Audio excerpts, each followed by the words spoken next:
¿Qué tan fácil es destruir la moral de una persona? ¿Cuánto poder necesita alguien para olvidarse de que el otro es humano? ¿Y si te dijera que no hace falta ser un monstruo para cometer actos monstruosos? En 1971, un experimento disfrazado de ciencia abrió una puerta que nunca debió de abrirse. Un sótano, roles asignados, instrucciones ambiguas. Lo demás fue una espiral de humillación, abuso y silencio. Esta historia no es solo sobre psicología, es una advertencia, porque lo que pasó en esa prisión simulada sigue ocurriendo todos los días dentro de muchas organizaciones reales.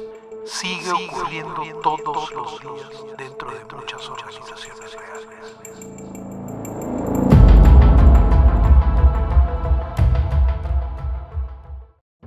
Este es un mar de conocimiento, 1 centímetro de profundidad, donde cada ola trae una idea y cada idea una tormenta. Stanford, 1971. Un sótano oscuro convertido en prisión. Una simulación que, en menos de una semana, se volvió una pesadilla real. El psicólogo Philip Zimbardo reunió a 24 jóvenes universitarios, gente normal, sin antecedentes, sin patologías. Se sorteó el destino. Unos serían prisioneros, otros guardias. Pero lo que parecía un juego científico se transformó en un experimento social fuera de control. Los prisioneros fueron arrestados por la policía, esposados en sus casas, vendados y llevados al centro penitenciario. Al llegar, les quitaron el nombre, ahora solo eran números. Mientras tanto, los guardias, con gafas oscuras, uniforme militar y porras, recibieron una orden ambigua: hagan lo que sea necesario para mantener el orden. No hubo entrenamiento, no hubo normas claras, solo un contexto que liberaba el poder y de alguna forma apagaba la conciencia. En 6 días el experimento se descontroló. Los guardias impusieron castigos crueles, humillaciones, privación de sueño, entre otros castigos. El grupo asignado como prisionero pronto adoptaron una actitud pasiva y de resignación. En esa situación de sometimiento, los prisioneros colapsaron emocionalmente, entrando en estados de ansiedad, llanto y pérdida de identidad. Y Zimbardo no solo no intervino, en su rol de superintendente validó el entorno. El experimento fue cancelado gracias a la intervención externa de la psicóloga Cristina Maslach, quien enfrentó a Zimbardo y lo obligó a abrir los ojos y a entender que ese experimento cruzaba los límites éticos.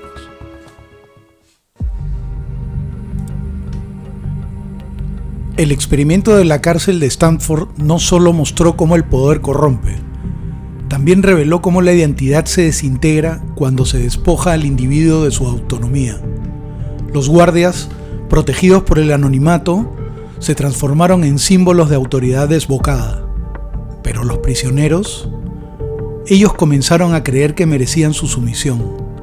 Se les asignó un número, se les quitó el nombre y luego el sentido de sí mismos. Distintas teorías se pueden extraer de este experimento con el fin de entender qué es lo que sucedió en ese lugar. A continuación revisaremos algunas de ellas. Teoría del rol social. Esta teoría afirma que las personas tienden a adaptar su comportamiento según los roles que se les asignan dentro de una estructura social. Cuando se impone un rol, el comportamiento se adapta al guión.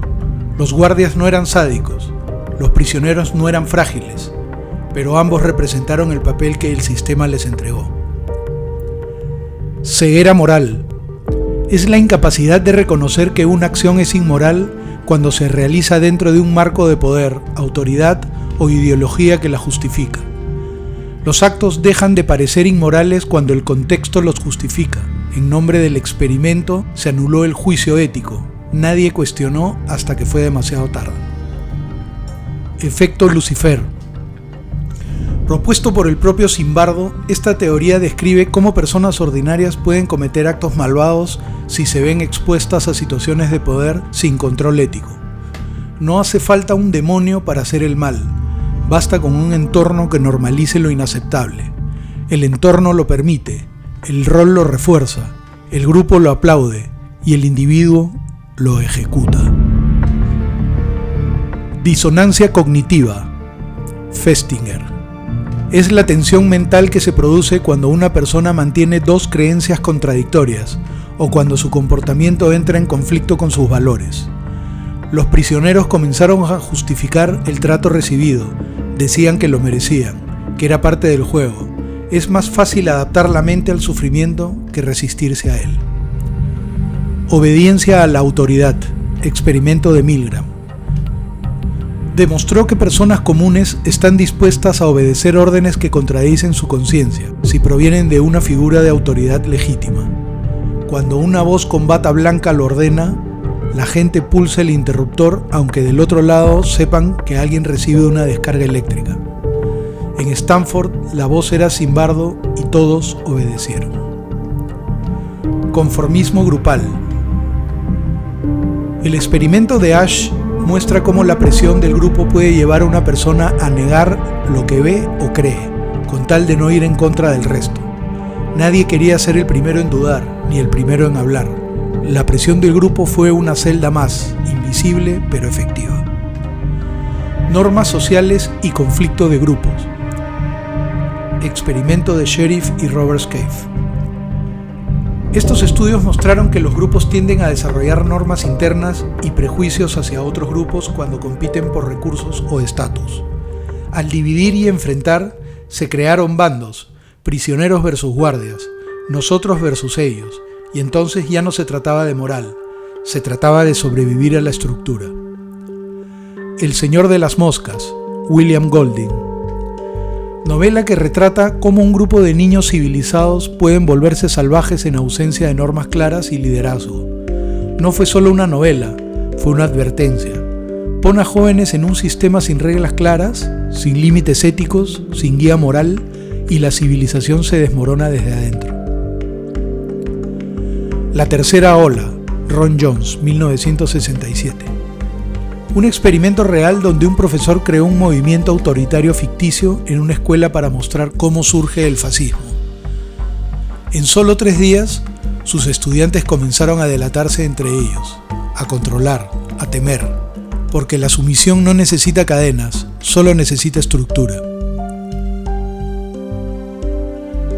Lo que ocurrió en aquel sótano de Stanford fue más que un estudio, fue una dramatización involuntaria de lo que ocurre cuando el contexto suprime la conciencia individual, y nadie, ni siquiera los investigadores, fueron inmunes al experimento. En muchas corporaciones multinacionales, la estructura está diseñada para ser eficiente, pero no necesariamente humana. Las reglas existen, hay códigos de ética colgados en las paredes, hay valores impresos en folletos, pero muchas veces esos valores no bajan a la realidad diaria, no se viven, no se aplican, no se protegen. Entonces aparece la ambigüedad institucional. Te dicen que seas ético, pero te exigen resultados a cualquier costo. Te piden colaboración, pero te premian por competir. Te hablan de bienestar del empleado, pero no puedes decir no a una orden tóxica. Es en ese vacío ético en que los mandos intermedios, jefes de área, supervisores, directores funcionales actúan como los guardias de este experimento.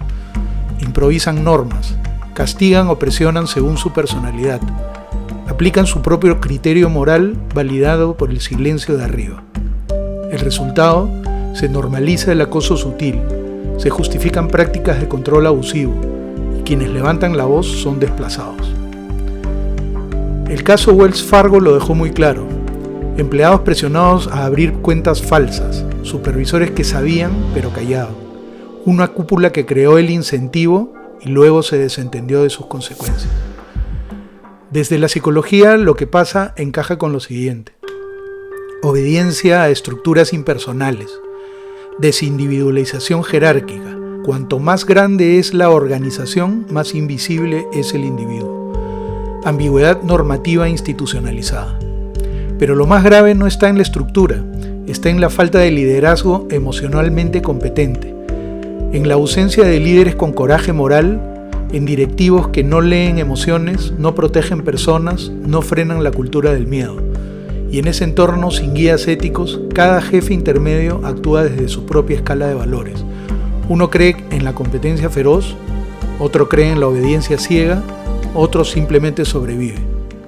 Sin una brújula compartida, la cultura se fragmenta y así una empresa eficiente puede volverse una organización tóxica, tan eficiente como peligrosa. Implicancias en empresas pequeñas y en empresas familiares. En las empresas familiares el riesgo es distinto pero igual de profundo. Aquí la figura del CEO o gerente general muchas veces está supeditada a las decisiones de la familia, al consejo lleno de primos, tíos y herederos, sin una verdadera filosofía empresarial. No hay misión, no hay visión, no hay un norte. Y cuando no existe una política empresarial clara, ni una cultura organizacional bien definida, ocurre algo muy parecido a lo que vimos en Stanford. Cada mando medio actúa según su propio código personal. Algunos desde el miedo, otros desde la ambición, otros desde la necesidad de agradar a la familia. Esta improvisación descontrolada crea un entorno donde los egos se enfrentan, las decisiones se contradicen y la escala de valores cambia de oficina en oficina. En psicología esto se conoce como caos moral o anomia organizacional. Cuando no hay un marco ético superior, cada uno construye su propio sistema y justifica su comportamiento. Exactamente lo que ocurrió en el experimento Zimbardo. Los guardias no sabían bien qué podían o qué no podían hacer. No había liderazgo ético ni límites institucionales.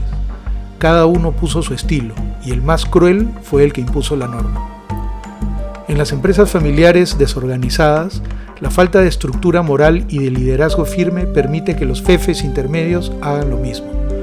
Ejercer poder sin control, manipular, competir entre ellos o actuar con total desorientación. Y cuando todos deciden por separado, nadie lidera de verdad.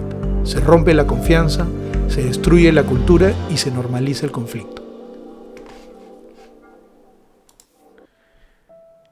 El experimento de Stanford no fue un accidente, fue una advertencia. Una prueba brutal de hasta dónde puede llegar el ser humano cuando el sistema deja de marcar límites. No hubo armas, no hubo órdenes explícitas, solo ambigüedad, poder y silencio. Y eso fue suficiente para que personas normales hicieran cosas inhumanas. Hoy, ese experimento se repite en empresas sin dirección, en culturas que premian el miedo, en liderazgos que eluden la responsabilidad, donde los objetivos pesan más que las personas y donde nadie se atreve a decir basta. Pero no tiene que ser así, porque el liderazgo verdadero no se trata de mandar, se trata de proteger, guiar, inspirar y marcar la diferencia cuando nadie más se atreve. Se trata de crear entornos donde el rol no deshumanice y donde el poder nunca valga más que la conciencia.